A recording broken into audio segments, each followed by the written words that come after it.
En tout cas, on se revoit après la sortie du film pour faire le point, en espérant que je commencerai ma vidéo par « Ouais, c'est génial !» Eh non. Mais c'est pas mal. C'est pas mal.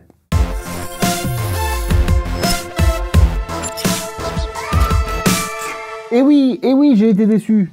Mais bon, comme à chaque fois que je vais voir un Star Wars au cinéma depuis 20 ans, je devrais être habitué pourtant, mais non.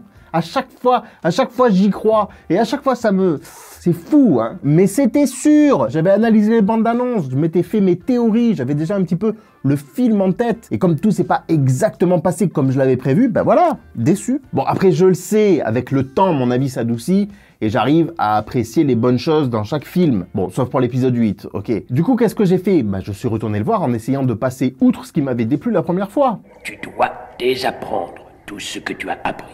En me disant, vas-y, prends ton pied, on s'en fout, pour tenter de vous proposer une critique la plus constructive et bienveillante possible. Et je dois le dire, j'ai pris beaucoup plus de plaisir au second visionnage. Après, j'aime pas, c'est une histoire de goût, en fait, d'attente. Et pour Star Wars, c'est exacerbé. C'est exacerbé parce que c'est Star Wars. Alors, je vais vous donner mon avis, mais ça n'engage que moi, hein. Et comme on dit, la critique est aisée, mais l'art est difficile. Et ça, voilà. Je suis pas scénariste, je suis pas du milieu du cinéma, je suis pas réalisateur, je suis pas George Lucas, je suis pas un Jedi. Mais ce qui est certain, c'est que ce film divise. Certains disent que c'est le meilleur de la saga, certains disent que c'est le pire de la saga. Comme l'a très bien dit Gigi, tout le monde a raison. Tant mieux si vous l'avez kiffé, tant pis si vous l'avez détesté. De toute façon, il n'y en a pas d'autre. Et comme le dit mon philosophe préféré... Luc, tu découvriras que beaucoup de vérités auxquelles nous tenons dépendent avant tout de notre propre point de vue. Qu'il est fort, ce Obi-Wan, quand même. Retrouvons-nous tout de suite dans la partie sans spoil. Comme je vous le disais dans mes précédentes vidéos, c'était vraiment pas facile et Gigi s'en sort bien malgré les casseroles que sont l'épisode 7 et surtout le 8. Par contre, il a pas le choix. Il va à 200 à l'heure et il rush à mort. Hein. Allez, c'est parti! Accrochez-vous! Vous êtes prêts? On a une saga à finir! Ouh! Au niveau de la réalisation, de la forme, de ce qu'on voit, je trouve qu'il n'y a pas grand chose à dire. C'est propre, c'est clair, c'est beau, ça bouge, il y a quelques plans qui sont vraiment inspirés, des mouvements de caméra originaux, le montage est bon, la direction d'acteur aussi, les combats, le son, la photographie. L'action est cool, le rythme est bon, c'est épique comme il faut, avec les touches d'humour qui vont bien. C'est cool quoi. J'ai pas grand chose à dire sur la réal en fait, c'est carrément très bon. Ce qui marche un peu moins, je trouve, c'est la musique et les décors. Et certains décors, ok. Mais typiquement, la base rebelle dans la jungle en plein air, en mode on n'a pas eu le temps de construire quelque chose, alors on vous fout tous à l'extérieur et vous faites des pique-niques, je trouve que ça fait un peu cheapos. Les trois personnages principaux sont ensemble pour la première fois, et ça, j'ai envie de dire enfin. Donc c'est cool, ça marche bien entre eux, je trouve. Oui, ça va vite, mais ça marche bien, on s'en fout, c'est cool, on les voit ensemble, ils font des trucs ensemble, ils réussissent des trucs ensemble, ils prennent des décisions eux. Donc oui, c'est bien, enfin, ils prennent des décisions eux, et c'est pas les grands qui leur disent ce qu'ils doivent faire. Et d'ailleurs, Leia, franchement, ça m'inquiétait un peu, ce côté réutilisation d'anciens rushs qu'on avait sous la main, mais ça marche carrément bien en fait. Ça m'a pas sorti de l'histoire. Quelquefois, elle sort des répliques, on sent qu'ils les avaient un peu sous la main et qu'ils essaient de les placer là, c'est plus des vannes qu'autre chose parce qu'ils avaient de la matière et qu'ils l'ont utilisé. Mais franchement, dans l'ensemble, chapeau, parce qu'il fallait pas se rater sur ce truc-là et c'est réussi. Donc en gros, bah c'est un bon divertissement. Vraiment, c'est un excellent divertissement. Sauf que pour moi, c'est sur le fond, sur l'histoire, les révélations, les enjeux des personnages. Mais avec ce qu'on avait eu avant... Il fait ce qu'il peut, le pauvre. Il utilise des facilités scénaristiques pour faire avancer le bazar, mais il a pas le choix. Je reviendrai sur tout ce qui m'a dérangé dans la partie spoiler, mais c'est précisément là que je veux en venir. C'est pas que le film est bon et qu'il est pas bon. En fonction de votre capacité à accepter ce qui pour certains est une incohérence, vous allez plus ou moins apprécier le film. Et c'est pas du tout lié au fait que vous soyez fan ou pas. C'est vraiment votre capacité à vous laisser emporter par le récit et à l'accepter. C'est ça qui fait que vous allez aimer ou pas. Mais... franchement, je me demande s'il y avait mieux à faire. Parce que c'est déjà très bien, au vu d'où il part. Et avec le temps qu'il avait, il conclut correctement les arcs narratifs des personnages principaux. Et il essaie même de raccrocher les wagons avec l'épisode 7 et l'épisode 8. Bon, pas toujours, hein. Il se permet quand même de balancer quelques fions à Rian Johnson au passage. Mais globalement, il fait ce qu'il peut. T'as fait ce que t'as pu, Gigi. Il tente d'apporter un maximum de réponses. Et enfin, il offre un bon divertissement avec des bons acteurs dans un univers qu'il aime et qu'il respecte. Et ça se sent vraiment. Et pour moi, les principaux défauts de ce film sont liés à l'épisode 8 et aussi au fait que quand on a commencé cette trilogie, on savait pas comment elle allait se finir. Et ça, c'est fou. Réfléchissez un peu la prochaine fois. Hein. Donc, pour résumer cette partie sans spoil. Star Wars épisode 9 est un excellent divertissement, qui tente de raccrocher les wagons, dans une montagne russe qui va à 200 à l'heure, en vous balançant un peu de fumée à la gueule, pour que vous ne remarquiez pas trop ses défauts de scénario et de cohérence. Et si t'as déjà vu le film, bah tu peux me suivre en partie spoil. Comme je vous le disais, c'est sur l'histoire, les enjeux, sur le fond vraiment que certaines choses m'ont dérangé au premier visionnage. 2-3 trucs comme ça. Au début du film, l'empereur dit à Kylo « Tue cette fille ». Elle, son objectif est de trouver où se cache l'empereur. On a deux objectifs très distincts, pas de souci. Sauf qu'à la fin, on comprend que l'empereur a besoin d'elle pour se réincarner en elle. Donc il n'a pas du tout envie de la tuer en fait. Il a même plutôt envie qu'elle le tue. Et du coup, pourquoi il dit à Kylo d'aller la tuer ? Ben oui, parce que s'il lui dit ramène-la moi, comme elle aussi elle veut venir, ben en fait il n'y a plus d'enjeu, il n'y a plus d'histoire, il n'y a plus de GPS du côté obscur, il n'y a plus d'étoile de la mort, il n'y a plus rien. Il va la voir, ils vont voir l'empereur, et c'est fini. Comme elle voulait elle aussi y aller. Vous voyez ce que je veux dire ? Pourquoi tu dis d'aller la tuer si t'as besoin qu'elle te tue ? Si t'as besoin qu'elle te tue, faut pas la tuer. C'est complètement con. Et là, 3 manières d'appréhender ça. Premièrement, comme moi, c'est gênant, c'est bancal, il n'y a pas de vrais enjeux en fait, et la moitié du film sert à rien. Deuxièmement, tu t'en rends pas compte, tu kiffes. Les enjeux, pas les enjeux. T'arrives, 2 heures de film, très bien. Et la troisième, c'est que tu trouves une explication à ça. Tu arrives à le justifier en te disant, mais si l'empereur fait ça, c'est pour que Kylo l'affronte et que elle tue Kylo. Et comme ça, elle aura commencé son voyage vers le côté obscur. Et j'ai envie de dire, il n'y a pas de mauvaise réponse. Les 3 solutions sont bonnes. Tu choisis ce que tu veux. Sauf que d'un côté, c'est nul. D'un côté, on s'en fout. Et d'un autre, c'est génial. Et c'est comme ça pour tout, en fait. Pour tout ce que je vais lister, vous pouvez trouver des trucs où, en fait, c'est un truc génial. Je juge pas, je dis juste que moi, je l'ai perçu d'une certaine manière, mais que je vous montre que ça peut être perçu d'une autre. On meurt de fatigue dans cette trilogie. D'abord Luke, fatigué, fatigué, fatigué. Ensuite, Leia, bon, Leia, éventuellement, ok. Rey meurt de fatigue, et Kylo meurt de fatigue, quand même. On ne serait pas sur les 4 personnages principaux de cette nouvelle trilogie? Je cherche, hein. Mais est-ce qu'il y a plus pourri comme mort dans un film que mourir de fatigue? Je sais pas. La force, c'est quand même bien pratique. On se bat à distance. Ça, je comprends pas très bien. C'est-à-dire que, bon, c'est très bien fait, c'est très joli. À un moment, c'est elle qui est avec lui, à un moment, c'est lui qui est avec elle, mais ils sont pas, en fait, au même endroit. Mais moi, je me suis dit, mais du coup, ils se parlent les sabres, là, mais ils sont pas à côté, mais du coup, s'ils partent pas, il se passe quoi? C'est dangereux, du coup? Ils peuvent se blesser, ou pas? Je sais pas. Tu sais, toi? C'est beau, hein, c'est beau. Mais... Et puis, on se passe des objets par le Bluetooth de la Force. On récupère le collier, ça permet de savoir où est-ce qu'elle est, elle lui envoie le sabre laser. Je t'envoie le sabre. Bon. C'est pratique. C'est pratique. On se soigne et on se transfère du mana. Alors, bon, ça, moi, personnellement, ça va pas trop déranger. Parce que pour moi, la Force, mais vous voyez, c'est encore une question de point de vue, hein, ça va pas déranger, ça peut déranger d'autres, je dis pas. Moi, ça me gêne pas parce que la Force, c'est tellement lié à la vie, ça lie tout, on nous explique que c'est la base de la vie, de tout ça, donc bon, que ça puisse redonner de la vie, à la limite, ça serait logique. Et puis d'ailleurs, est-ce que Obi-Wan ne le fait pas à Luke à ce moment-là?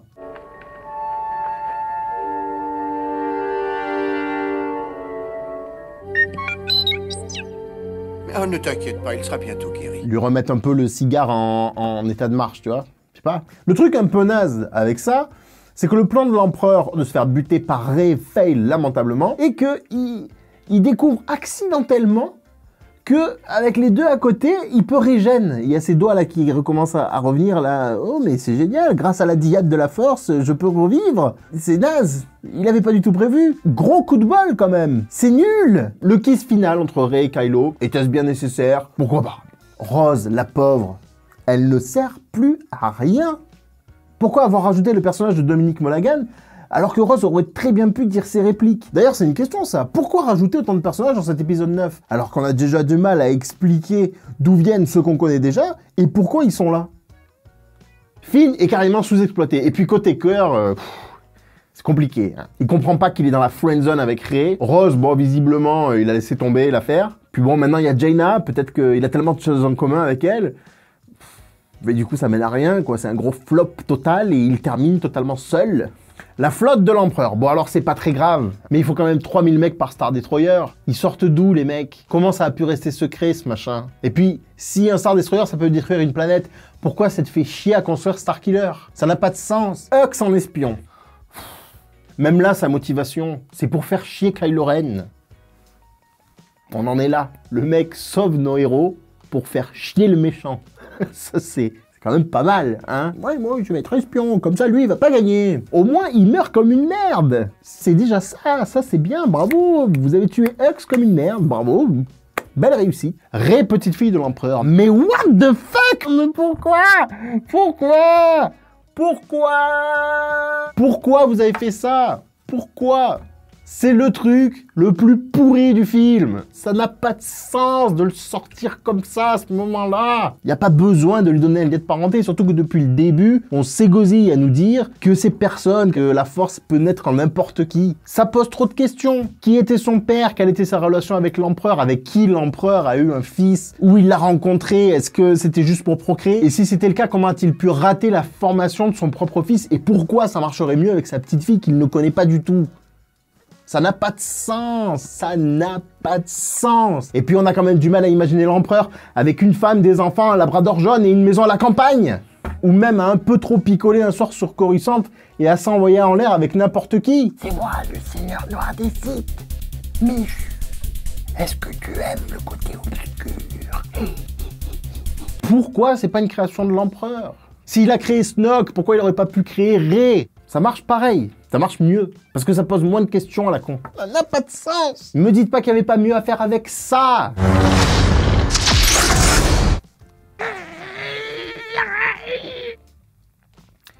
C'est une putain de vision. Alors oui, effectivement, ça aurait rajouté un personnage trop important à ce niveau-là de l'histoire. Ça aurait été comme Dark Maul, elle serait venue, elle se serait battue, elle serait morte. Et voilà. Ne me dites pas que ça rentrait pas dans le film. C'est dommage. L'empereur est de retour. Il a survécu grâce à la technologie de clonage secrète des Sith. Hein? Quoi? Pardon?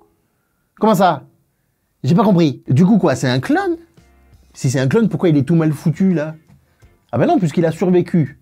Donc c'est pas un clone. Mais s'il a survécu, qu'est-ce que vient foutre la technologie de clonage là-dedans? Et puis si elle est secrète, comment tu la connais? Ça n'a pas de sens. Et pourquoi c'est Merry du Seigneur des Anneaux qui dit ça? C'est complètement con. T'as encore perdu l'occasion de fermer ta gueule, toi? Ah mais je sais. C'est justement pour que ça passe mieux.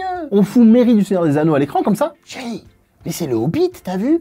C'est le Hobbit du Seigneur des Anneaux. Et ça passe crème. Et c'est qui là, tous les potes de Palpatine là à la fin? C'est quoi, c'est sa petite chorale de gospel privée?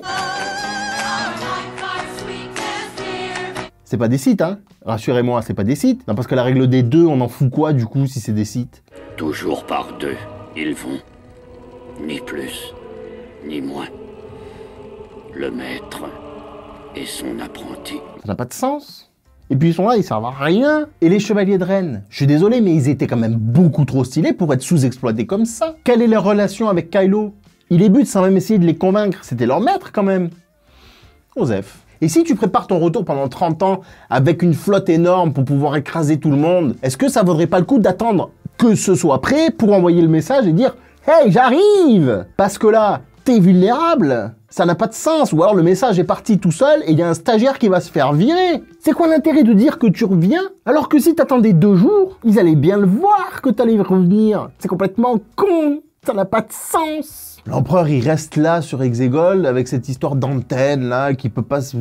Pourquoi il a envoyé son message s'il n'était pas prêt? D'ailleurs, cet appel, c'est un petit peu dommage qu'on le voit pas. Est-ce que ça aurait pas quand même eu plus de classe de l'avoir à la fin de l'épisode 8 que dans le texte défilant de l'épisode 9? Bien pratique ce texte d'ailleurs. Hein. Ah, pour une fois, je crois qu'ils étaient bien contents de l'avoir. Hein. Ils se sont dit, vas-y, balance, balance des trucs. On peut pas rajouter un paragraphe? Et puis au final, est-ce que l'empereur il gagne à la fin? Parce qu'elle le tuerait. Ah bah non, elle le tue pas. Il se tue tout seul. Et oui, parce qu'il a pas compris encore que les sabres laser, ça renvoyait les éclairs sur sa gueule, et que quand ça revient sur sa gueule, il faut qu'il arrête. Non, il a pas compris. Ou alors il a une latence dans les éclairs qui fait que... C'est complètement con. Ce côté Kamehameha là, à la fin là. Ok. Je suis tous les Jedi. Kamehameha. Et puis les fantômes de la force, ils peuvent tenir des sabres laser. Ceci dit, j'ai adoré. C'est pas comme ça qu'on traite un sabre laser. Fuck you, Ryan. Si les fantômes de la force peuvent tenir des sabres laser, faire voler des vaisseaux avec la force et balancer des éclairs, moi je dis, ils devraient venir se battre, hein. Ça serait quand même plus pratique. La flotte qui débarque à la fin. Lando part avec le Faucon Millennium en mode ouais, je vais voir si je trouve du monde. Il revient avec une flotte énorme. Et c'est comme ça. Je veux dire, très bien, mais comment il a fait? Est-ce que l'enjeu du film n'aurait pas dû être de recruter du monde, tu vois, d'envoyer un autre message pour dire à tout le monde, venez nous aider, il faut qu'on s'unisse, il faut qu'on soit tous ensemble pour battre le dernier ordre. Parce que ce que fait Rey avec cette histoire de GPS et tout, on est d'accord que ça foire totalement, hein? Ça, c'était un putain d'enjeu. Ça, c'était classe. Cette grosse flotte, on l'a vu dans la bande-d'annonce, on sait très bien qu'elle va arriver. Bon, je vais m'arrêter là. Voilà, mais bon, vous avez compris l'idée. Après, si vous, tout ça, ça vous gêne pas ou vous l'avez pas remarqué, tant mieux. Vous êtes chanceux. Vous avez sûrement beaucoup plus apprécié le film que moi. Et puis, je me prends sûrement trop la tête avec ces trucs. Je devrais me laisser porter par le film et pas réfléchir à toutes ces conneries. Je suis sûr que des trucs comme ça, il y en a plein dans plein de films et que ça me gêne pas. Je trouve quand même que c'est un peu gros, quand même. Il faut quand même le dire, il y a des tas de choses qui m'ont plu. Je trouve que cette histoire de dyade de la force, bah c'est bien trouvé, ça justifie vraiment bien qu'il soit aussi balèze, qu'il puisse communiquer à travers la force, qu'il puisse envoyer des objets, que la force elle soit over-cheatée pour eux. On s'en fout, ça marche. C'est un truc qui arrive jamais, c'est deux êtres qui ont une connexion dans la force et tout. Et je trouve que les arcs narratifs de Kylo et de Rey sont super bien terminés. Cette scène où elle le tue et puis finalement elle le soigne, ça enlève sa cicatrice, il revit la scène avec son père. Les acteurs jouent bien, il y a une vraie implication. On sent que Rey elle est hyper balèze. C'est le seul épisode où on la sent un petit peu attirée par le côté obscur. On sent qu'elle prend en puissance et on sent qu'elle maîtrise pas et que ça la fait flipper. Et elle le joue très bien. Ça m'a vraiment plu. J'ai vraiment réussi à le voir dans le deuxième visionnage. Et puis je trouve Ben Solo juste magnifique. Enfin, Adam Driver rend toutes ses lettres de noblesse à Kylo Ren. Puis Han Solo, la scène avec Han Solo, au début j'ai trouvé ça un peu chelou. Encore un truc de la force qui fait que... Mais bon, c'est bien. C'est bien, ça marche. Kylo qui ramènerait à la vie. C'est un beau parallèle avec Anakin qui est passé du côté obscur pour pouvoir apprendre à faire ça. Bon, l'amiral Pride, enfin un dirigeant qui a des balls. Il a au moins l'âge de sa fonction, quoi. Rien que ça. Et puis j'ai pas pu m'empêcher de verser ma larme quand Chewie pleure la mort de Leia. Déjà parce que Carrie Fisher est vraiment décédée. Et puis parce que voilà, Chewie et Leia. Et même ce combat quand même au sabre laser sur les ruines de l'étoile noire. C'est classe, il y a des sauts épiques, il y a des poses hyper stylées. Non, c'est bien. C'est très bien. Les sauts, les ricochets que fait le Faucon Millennium, Poe qui défonce le Faucon Millennium, c'est quand même le meilleur pilote de la Résistance. Voilà, tu lui donnes le meilleur vaisseau de la galaxie, ça fait des étincelles, c'est normal, c'est bien. Le design d'Exegol du temple Sith, c'est juste magnifique. Cette espèce de grosse structure, là, monolithe en suspension, et puis il y a cette espèce d'ascenseur énorme avec les statues monstrueuses, les chaînes et tout. C'est hyper classe. Même le design de l'empereur lui-même, tenu par une espèce de grue, là, c'est avec ce côté vraiment cadavérique, avec aveugle et tout. Puis même Zoriblis, je trouve que ça ajoute des choses au personnage de Poe. Même ce qu'ils ont fait avec C3PO, je trouve que c'est réussi, alors que j'avais hyper peur dans les bandes d'annonces. Je trouve que c'est réussi. Bon, alors, encore une fois, on fait mourir personne. Bon, on sait très bien qu'au final, R2-D2, il va lui redonner sa mémoire. Du coup, bah, il meurt pas pour de vrai. Chewie, on croit qu'il meurt, mais il meurt pas. On sent qu'ils ont pas envie de les tuer. Ils ont pas envie de prendre la responsabilité, de dire Chewie, il est mort comme ça. Non, surtout pas. Ça manque de balls, un peu. Donc voilà. Qu'est-ce que je peux dire de plus ? Globalement, on peut pas dire que cette nouvelle trilogie soit une grande réussite. Au niveau de la forme, c'est très bien, mais au niveau du fond, on est quand même loin des enjeux et du scénar qu'il y a pu avoir dans la prélogie. Avec les intrigues politiques et tout machin, c'est le meilleur scénar des trois trilogies. Par contre, c'est le moins bien réalisé. C'est celui qui a la forme la plus pourrie, avec le meilleur fond. Et là, c'est l'inverse. Celui qui a le fond le plus pourri, avec la forme la mieux. Et puis c'est bien, au final, que cette saga Skywalker soit finie. Star Wars, c'est un univers, et c'est l'univers qui est vraiment cool. Revenez au basique, à cet univers si riche dans lequel on peut vraiment laisser exprimer sa créativité et faire tout un tas de trucs, comme le fait très bien Mandalorian. Passons à autre chose, on va peut-être arrêter la surenchère de la force qui est de plus en plus cheatée, et des vaisseaux et des canons qui détruisent de plus en plus de trucs. On verra ce que les prochains projets nous réservent. Déjà la saison 2 de Mandalorian, la série sur Obi-Wan Kenobi, il me semble qu'il y a aussi une série sur Cassian, donc sûrement un truc d'espionnage qui devrait sortir. Et puis, selon les dernières rumeurs, une nouvelle trilogie en préparation qui se passerait 400 ans avant la bataille de Yavin. On verra. Il y aura peut-être un ou deux trucs cool dans tout ça. Et il faudra prendre ce qui est cool et laisser ce qu'on n'aime pas. Mais je ne manquerai pas de revenir sur tout ça au moment voulu. Vous pouvez compter sur moi. Merci aux nouveaux abonnés qui ont rejoint la chaîne. On a dépassé la barre des 500. C'est juste insane ce qui s'est passé en décembre. Donc merci beaucoup. On se retrouve très vite pour faire un petit bilan sur la série Mandalorian. D'ici là, portez-vous bien, soyez sages et que la force soit avec vous.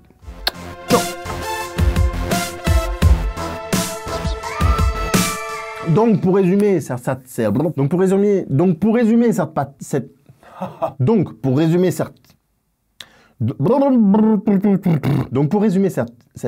partie.